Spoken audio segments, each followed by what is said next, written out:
Senior Minister of State Heng Chee.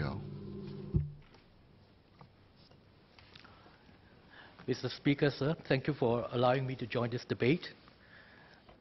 I listened to the Finance Minister's speech and I noticed that he pointed to the role of unions and the crucial place of workers many times in his speech.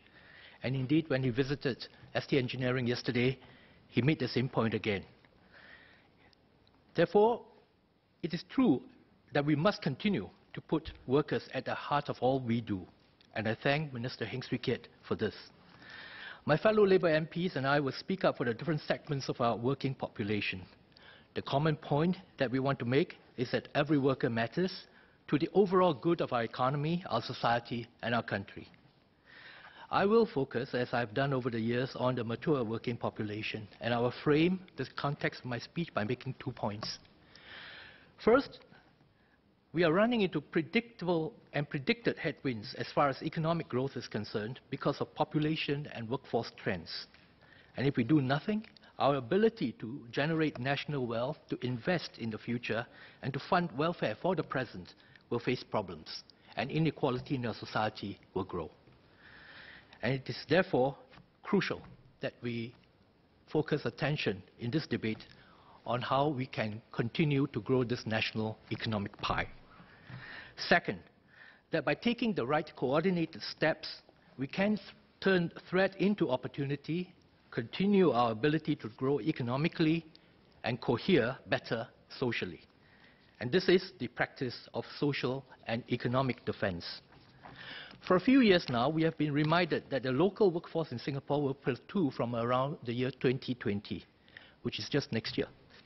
In other words, based on current employment and retirement rates, the incoming local workers will just about be enough to offset and replace the retiring workers. And there will be zero net growth in the local workforce.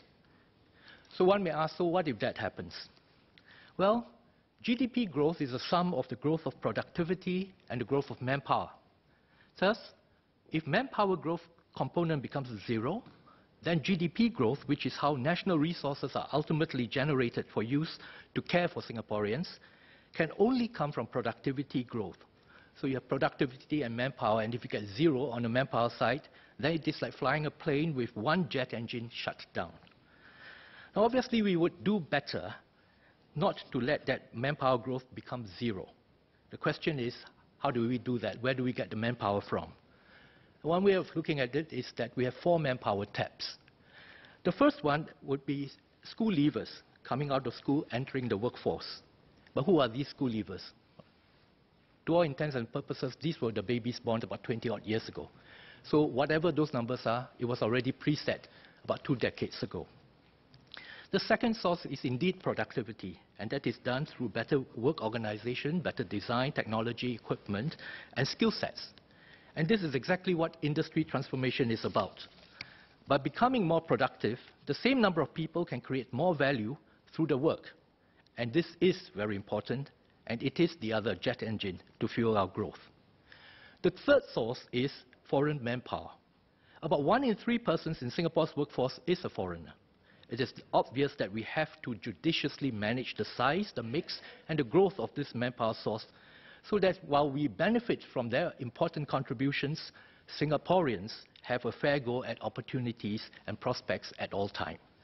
So in other words, we cannot just open the floodgates to foreign manpower in order to solve our zero net local workforce growth challenge.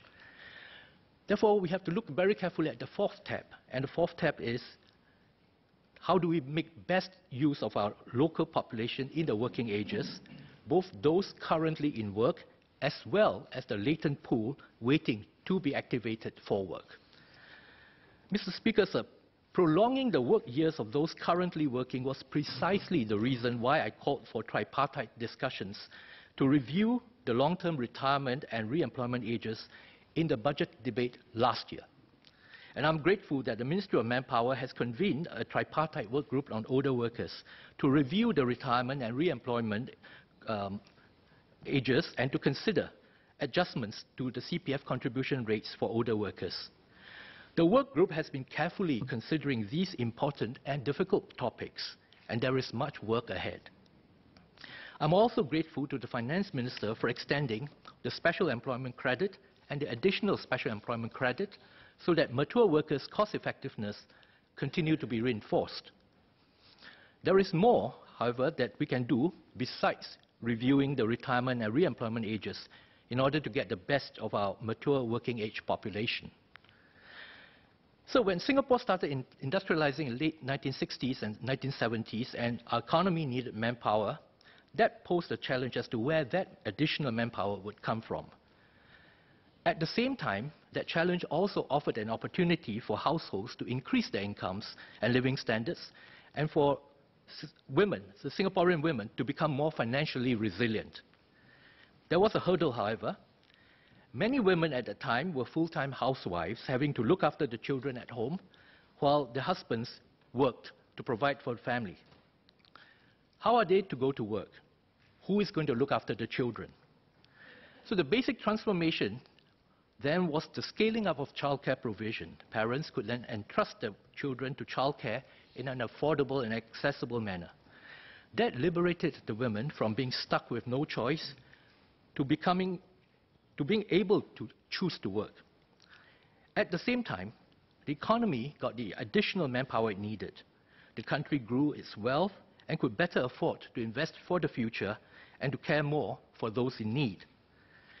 And because Singapore took coordinated steps then to overcome that obstacle, the Singapore economy and our society are better off today, both in living standards and in having less inequality than if the women did not have the choice to work and to earn. So Singapore now faces a similar challenge to reactivate our latent working population to fuel growth and to meet short-term and long-term individual and societal needs. According to the Ministry of Manpower's Labour Force Survey 2018, there are close to 170,000 female residents aged between 40 to 59 in Singapore who are not working.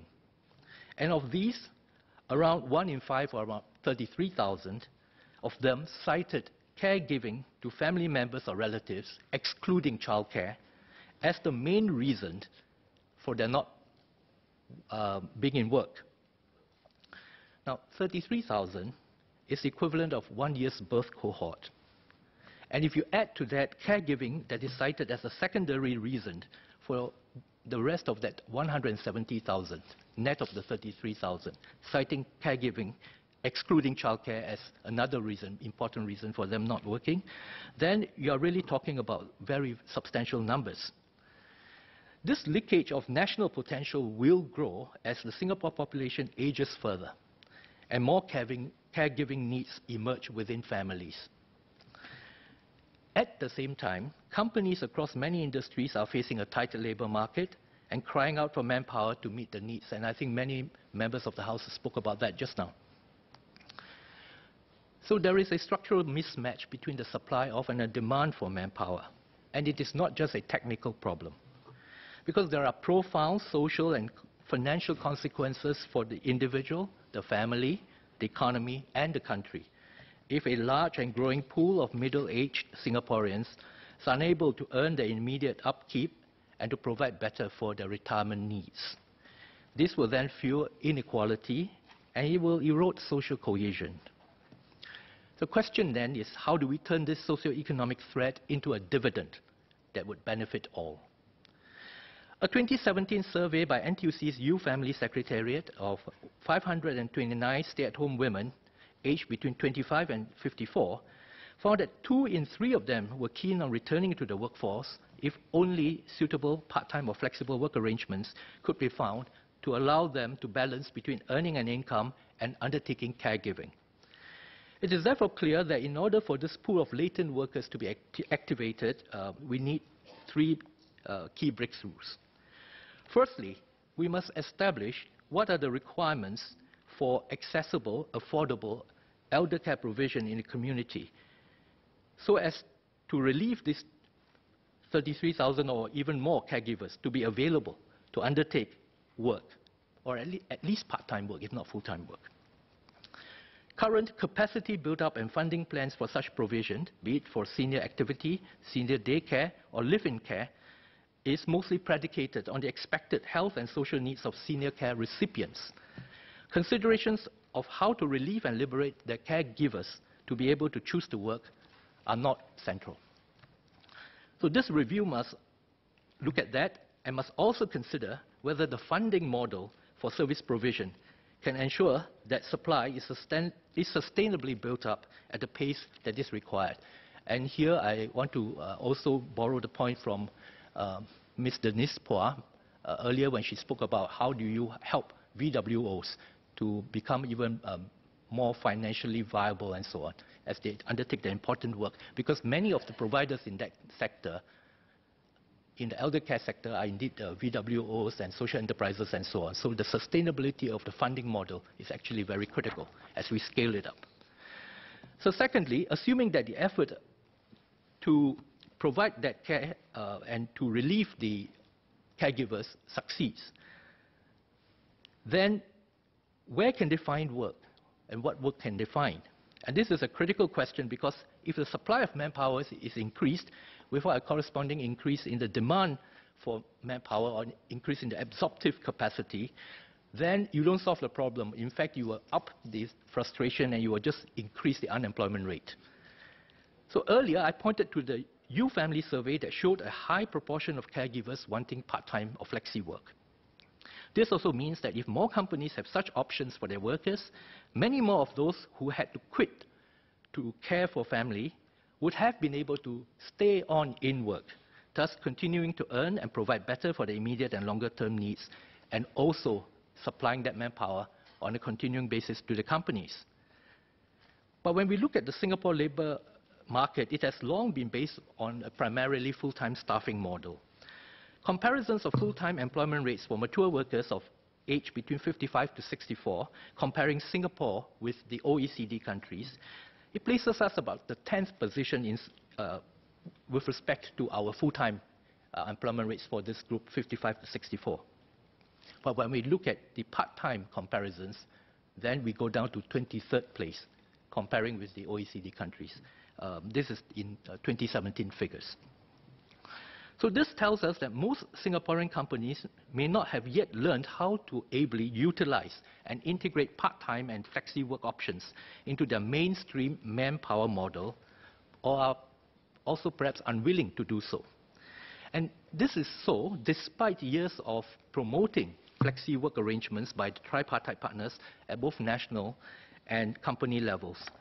I note with interest that there is an article in today's Business Times. It's entitled Payoffs in Productivity, Engagement and Creativity Make Flexi Work a Worthwhile Goal. And in there is a paragraph that says, a closer look at the data shows that although 93% of Singapore organizations offer flexi work, in only 21% is it offered broadly across the organization. Flexi work needs to be implemented and not restricted in order for it to work. Close quotes. Therefore, a thorough review of how part-time and flexi work options can become integral to mainstream staffing models of Singapore companies alongside the traditional full-time work model is needed. We also have to determine how to set the expectations on HR practitioners in Singapore so that they can then pick up and have the competence to operationalize this and make this work for companies and to work well for companies. We have to investigate mindsets, close knowledge gaps, and consider incentives in order to open the way and grow the capacity. And we can learn much from advanced economies like the Netherlands and Japan in this regard, as they have been able to achieve high employment rates for both full-time and part-time work. In other words, they are able to more fully activate the mature working populations. So it is not just a question of substituting full-time for part-time. Keep the full-time one high, but increasing needs. So how do we then introduce and enable this latent force, which is looking a lot for flexi and part-time work, to enter? And success will only be achieved when potential supply is matched to potential demand. And this matching is not trivial, and the outcome does not happen on its own. Today, more than 40% of job seekers above the age 40, as helped by the E2I, are successfully placed but mostly into full-time jobs. Therefore, we must identify sectors and occupations with good relative prospects to achieve strong placement outcomes for flexi part-time work as well. And we must also see whether training and placement mechanisms for part-time work may be different from those of full-time work, and therefore what may need redesigning. Mr. Speaker, so I call in this year's budget for a tripartite effort to firstly examine and ascertain the requirements for sustainable senior care provision so as to enable the activation of the latent mature manpower pool. Secondly, to determine how fair and flexible work, especially part-time work, can be structured and pervasively incorporated into mainstream company staffing models, and to clarify the role and competencies of HR practitioners in this endeavor. Thirdly, to determine how training and retraining and job matching methods should be adapted to achieve significant improvement in the placement rates into part-time jobs for the targeted returning stream of mature working age Singaporeans, many of whom currently have to make that stark choice between working and caregiving. And in doing so, Mr. Speaker, we will stay alert to structural trends. We will then maximize our chances of staying one united people that will together achieve happiness, prosperity, and progress. I support the budget. Thank you.